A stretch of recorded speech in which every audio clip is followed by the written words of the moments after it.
ने क्या किया कि इसके जो सीईओ हैं या फिर फर्स्ट पर्सन जो है उसने 3 लोगों को जोड़ा, क्योंकि काफ़ी सारे देशों में ये चीज़ बहुत पहले से बैन हो चुका है उनका बिजनेस, क्योंकि वे कोर्सेज बेचते हैं। सबसे पहली बात वे या किसी अन्य लोगों को भी आप जोड़िए, रिलेटिव्स को जोड़िए, कहानी खत्म है, आपका मेरा लेना देना खत्म है, ये कह करके उन्हें जो है सो रफा दफा किया जाता है।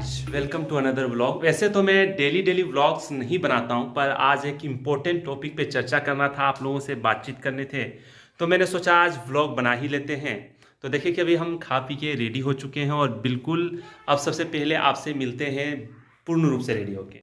तो देखिए अच्छा लग रहा है नहीं, गंजी को पहन लिए क्योंकि वीडियो बनाना तो थोड़ा सा मतलब बढ़िया लगना ज़रूरी होता है। तो देखिए ये मेरा बल्ब है, स्टडी टेबल है, यहाँ पे बोर्ड है, कुछ हम लिख सकते हैं यहाँ पे। तो बहुत अच्छा लगता है जब भी पढ़ने बैठते हैं तो यहाँ पे मन लगता है। एक जगह होना ज़रूरी है, फिक्स होना ज़रूरी है। तो हम क्या कर रहे थे कि एक टॉपिक पे बात करना था, तो ये देखिए मेरा ट्राइपॉड है, ये सब सेट कर लेते हैं। उसके बाद ट्राइपॉड वगैरह सेट कर लेते हैं, बल्ब वगैरह जला लेते हैं। एक बहुत ही इंपॉर्टेंट टॉपिक है जो कि चल रहा है अभी के समय में डॉक्टर विवेक बिंद्रा सर के साथ, और ये टॉपिक है और साथ ही साथ है संदीप माहेश्वरी सर के साथ। तो ये क्या होने वाला, क्या टॉपिक है, क्या क्या हुआ है और मैं कैसे फंसा था भाई, ये सबको हम मतलब कंप्लीट एक्सप्लेनेशन देने वाले इस वीडियो में। काफ़ी ज़्यादा कंट्रोवर्शियल हो गया, काफ़ी लोगों को ये समझ में भी नहीं आ पा रहा है कि क्या हुआ। मेरे दोस्त तो भी बोल रहे हैं भाई हुआ क्या है, शुरू से समझाओ क्या चीज़ है, आईबीसी क्या है, क्या जो है सो एमएलएम क्या है, ये सर क्या कर रहे थे, इन सब के बारे में बिल्कुल डिटेल्ड में समझाने की कोशिश करेंगे। तो सबसे पहले हम लगा देते हैं मेरे साथ क्या हुआ था, ये भी समझाएंगे, बैठ के समझाते हैं, अच्छा लगेगा, है ना। तो देखिए दोस्तों, हमने पूरा सेटअप कर लिया। तो सबसे पहले हम लोग बात करते हैं एमएलएम क्या होता है। तो एमएलएम क्या होता है कि एक पिरामिड बनाने वाली कंपनी होती है, जहां पे आपको एक पिरामिड बनाना होता है। पिरामिड क्या बनाना होता है, एक कंपनी है, मान लिया इसका नाम एक्स है, इसने क्या किया कि इसके जो सीईओ है या फिर फर्स्ट पर्सन जो है उसने 3 लोगों को जोड़ा या 4 लोगों को जोड़ा, 5 लोगों को जोड़ा। कभी कभी होता है क्या कि 3-3 का पिरामिड बनाना होता है, फिर अलग 3 का इन्होंने पिरामिड बनाया। इन सब से क्या कहा कि तुम लोग जो हो ABCDEF, तुम लोग सबको को क्या करना है, डी है तो इसे भी 3-3 लोगों को जोड़ना है, यानी कि 3-3 लोगों को जोड़ना। इस तरह से एक नया पिरामिड का मतलब शुरुआत करना, ये कहलाता है एमएलएम। और इस एमएलएम के चक्कर में काफ़ी ज़्यादा लोग फंस जाते हैं। इसमें देखिए कि बिना किसी काम के अपने देश में पैसा लेना बिल्कुल मना है, मतलब कि बिना कोई भी चीज़ दिए पैसा नहीं ले सकते, आपको ठग के नहीं ले सकते कि आपसे हम पैसा ले लेते हैं, इसको हम मतलब क्या कहते हैं, आप जोड़िए फिर आदमी से पैसा लीजिए फिर उससे ये कीजिए। तो ये काम हमारे देश में ही नहीं बल्कि काफ़ी सारे देशों में ये चीज़ बहुत पहले से बैन हो चुका है। तो ये लोग क्या करते हैं, एक प्रोडक्ट निकालते हैं या फिर वो कोर्स होता है, कोई भी तरह का साबुन है या प्रोडक्ट है, वो निकालते हैं जिसे बेचना होता है। कहते हैं कि आप इसे बेचिए, उसके बदले आपको पैसे मिलेंगे। और वे क्या करते हैं, बड़े बड़े सपने दिखाते हैं, जैसे ओडी का, मर्सिडीज का, BMW का। क्या साबुन तेल बेच करके ओडी, BMW और मर्सिडीज आ सकता है? तो ऐसा तो बहुत कम ही संभव हुआ है, तो ऐसा नहीं होता है। ये चीज हो गया एमएलएम। अब है क्या कि इसी प्रकार से कुछ एफिलिएट टाइप का business doctor Vivek Bindra sir का है। वे क्या करते हैं, इसमें से तो काफी डिफर है उनका बिजनेस, क्योंकि वे कोर्सेज बेचते हैं। सबसे पहली बात, वे मतलब कि इस प्रकार से फ्री में पैसा नहीं लेते और साबुन तेल नहीं बेचते, वे एक अपना कोर्स बनाए बिजनेस का जो बेचते हैं। वहां होता क्या है कि नोइंगली या अननोइंगली जो है सो उनके एम्प्लॉय ही वहां पे कहते हैं कि जिन लोगों का पैसा नहीं आ पा रहा वो क्या कीजिए, आप नहीं कमा पा रहे, बिजनेस नहीं सीख पाए, तो अपने दोस्तों को या फैमिली मेंबर्स को या किसी अन्य लोगों को भी आप जोड़िए, रिलेटिव्स को जोड़िए। तो सबसे ज्यादा क्लोज कौन होता है, रिलेटिव होता है। लोग उन्हें ही जोड़ने का पूर्ण रूप से प्रयास करते हैं कि किसी तरह से इन्हें जोड़ लें। तो इसी प्रकार से जोड़ करके इनसे एफिलिएट करके कमाने की बात करते हैं। वहीं उनमें ये सब बातें चलती हैं, इन प्रकार की ये कंपनी है, इस प्रकार से काम करती है। सबसे पहले क्या होता है कि कैसे doctor Vivek Bindra sir Sandeep Maheshwari sir से मिलते हैं। एक बार doctor Vivek Bindra sir meet @ करके संदीप माहेश्वरी के द्वारा चलाया गया था कि वहां पे जाकर कोई भी सक्सेसफुल पर्सन, एंटरप्रेन्योर्स या फिर जो है सो यूट्यूबर एक्टर्स कोई भी जा सकते हैं, और वहाँ पे काफ़ी सारे लोग गए थे, उसमें काफ़ी अधिक लोग गए थे, जैसे कि बीबी गए हुए थे, केरी मिनाटी गए हुए थे, आपको पता है। उसी में एक बार डॉक्टर विवेक बिंद्रा सर भी गए थे। वहाँ पे उन लोगों की मुलाकात होती है। वहाँ पे संदीप सर को मुझे लगता है कि उस समय उन्हें पता नहीं था कि इनका बिजनेस मॉडल क्या है, कैसे काम करता है। कुछ दिन के बाद ये संदीप सर क्या करते हैं कि बिजनेस की सीरीज चला रहे होते हैं, तो बिजनेस लर्निंग करने के लिए जो उसमें से काफ़ी सारे लोग आते हैं सेमिनार्स में, तो वो लाइव सेमिनार में क्या कहते हैं कि एक व्यक्ति उठता है और पूछ देता है संदीप सर से कि सर ऐसे ऐसे हुआ है, मेरे साथ ये घटना हुई है, मैंने डॉक्टर विवेक बिंद्रा सर के, उन्होंने एक नाम नहीं लिया था, नाम लिया हो था तो उन्होंने मतलब एडिट लगा दिया था। उसमें उन्होंने अपना बताया कि हमने बिजनेस का कोर्स खरीदा था, लेकिन जो हमारी एक्सपेक्टेशन थी वो मुझे नहीं मिली। अब वहाँ पे मुझे कहा जा रहा है कि आप अपने ऐसे ही कुछ लोगों को बेचिए, इस कोर्स को चिपकाइए, और वहाँ से जो है सो कमीशन आपको एज अ एफिलिएट मिलेगा। ये उम्मीद नहीं करें कि जोड़ना ही है, लेकिन एज अ एफिलिएट मिलेगा, वही पैसे आपके हो जाएंगे, तो आपके पैसे रिटर्न हो जाएंगे, कहानी खत्म है, आपका मेरा लेना देना खत्म है। ये कह करके उन्हें जो है सो रफा दफा किया जाता है। लेकिन वो व्यक्ति कहाँ मानने वाला था, ये सब चीज जाकर संदीप सर को बता देते हैं। जब संदीप सर को बता देते हैं तो होता क्या है कि संदीप सर इस वीडियो को पब्लिक कर देते हैं। पब्लिक करते हैं, लेकिन उसमें वो डॉक्टर विवेक बिंद्रा सर को टारगेट नहीं किए हुए थे। वो क्या किए थे कि उसके नाम को हटा दिए थे, एडिट कर दिए थे। लेकिन डॉक्टर विवेक बिंद्रा सर भी कहाँ रुकने वाले थे, काफी सारे लोगों को समझ में आ गया था, क्लू देने लगे थे लोग कि ये है, ये घटनाएं हैं।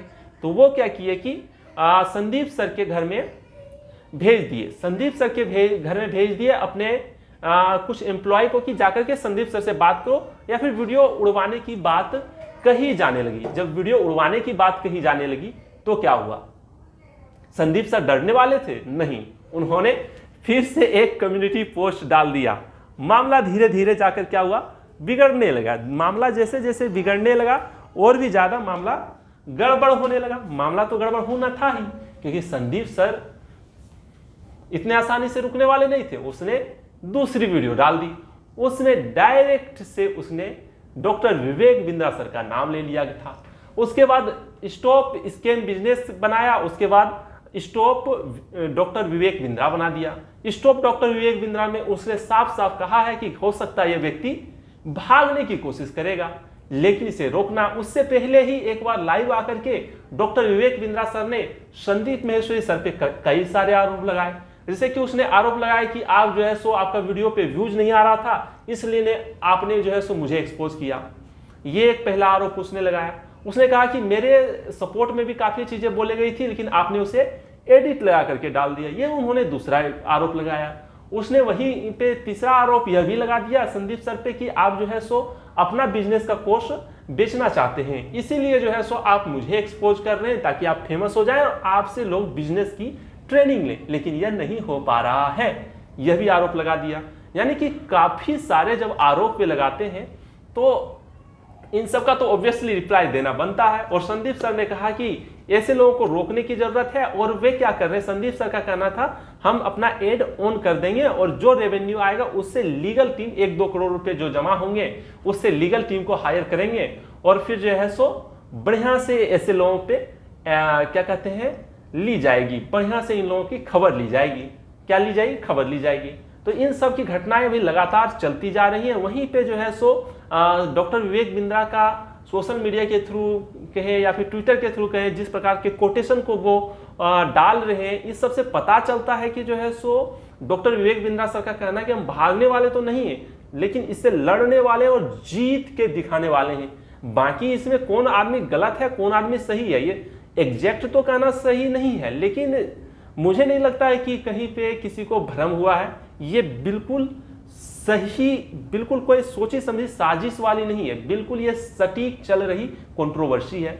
इस कंट्रोवर्सी से क्या हो सकता है? इस कंट्रोवर्सी से एक निष्कर्ष निकल सकता है कि आरबीआई की तरफ से कुछ और नई गाइडलाइंस आए, या फिर ऐसे बिजनेसेस को बंद किया जाए, एफिलिएट के रूप में बदलाव लाया जाए। इन सब की घटनाएं निकल कर आ सकती हैं। हालांकि इसमें कोई भी ऑफिशियल्स जैसे आरबीआई हो गई या फिर गवर्नमेंट ऑफ इंडिया के अभी रिसेंट्स में इन कंट्रोवर्सी के ऊपर अभी तक कोई भी बयान नहीं आया है। हालांकि आने की बहुत जल्दी सूचना मिल ही जाएगी, क्योंकि ये सुप्रीम कोर्ट तक मामला जाने वाला है।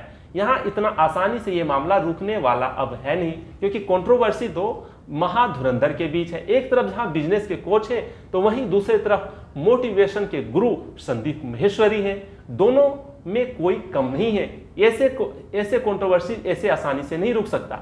अब बात आती है कि मैं कैसे फंसने वाला था भाई। एक बार क्या होता है कि मेरा ही एक दोस्त है, प्यारा सा दोस्त है, उसने क्या किया कि एक ऐसे ही चीजों में फंस गया। वो वहां पे क्या था कि पहले वो समझा देते उसका क्या बिजनेस मॉडल था। वो जहां फंसा था वहां था कि इन्वेस्टमेंट करना था। जी हाँ, इन्वेस्टमेंट करना था। कहाँ पे करना था? तो उनका कहना था कि जो कंपनी थी उनका कहना था एक खेत है, वहां पे आपको मुर्गा वगैरह में इन्वेस्टमेंट करना है। फल्ला मुर्गा ढिकना मुर्गा नाम दे दिया था। इसमें इन्वेस्टमेंट करना, 500 लगाइए एक में, हर दिन 500 के बदले आपको 10 रुपये डेली मिलता था। यानी कि 10 रुपया मिलेगा और बाद में जो है सो 500 आपका धरा हुआ, लेकिन वो निकलेगा नहीं, कभी नहीं निकलेगा। वो निकलेगा जो है सो 1 साल के बाद। तो 500 में लगाया था उसने क्या किया कि उसके बाद अगर आप एक नया बंदा को जोड़ते हैं 500 रुपये इन्वेस्टमेंट में 250 रुपये मिलेगा। मतलब 250 का इन्वेस्टमेंट हुआ ना, 250 तो आप दूसरे को दे रहे हो, जो एफिलिएट वाले को 250 में ही वो 10-10 रुपया करके देता था।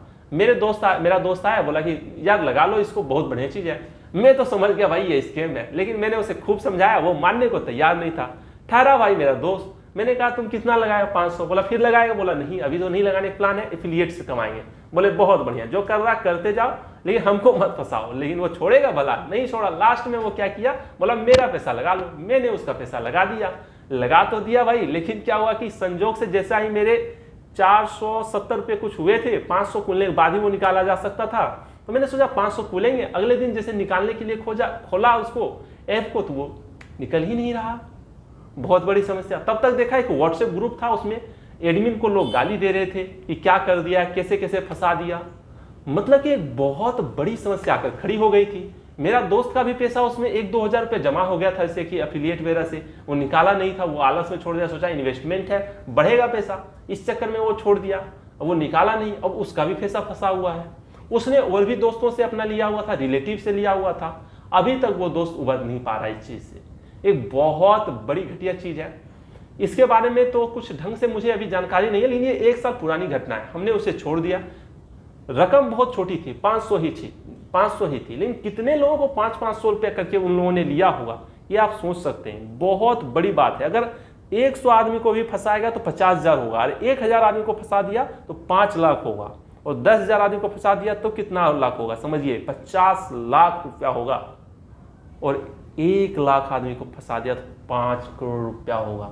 ऐसे ही छोटे मोटे स्कैम्स के जरिए बड़े बड़े रुपये बनाए जाते हैं। 500-500 रुपये का स्कैम करके लाखों रुपए, करोड़ों रुपये वे लोग छाप रहे होते हैं। ऊपरी लेवल पे जो रहने वाले लोग होते हैं, जो क्रिएट करने वाले लोग होते हैं, इन सब चीजों से आपको बच के रहना चाहिए। आज के व्लॉग में इतना ही। मिलते हैं किसी नए वीडियो में नए टॉपिक के साथ। तब तक के लिए जय हिंद, वंदे मातरम।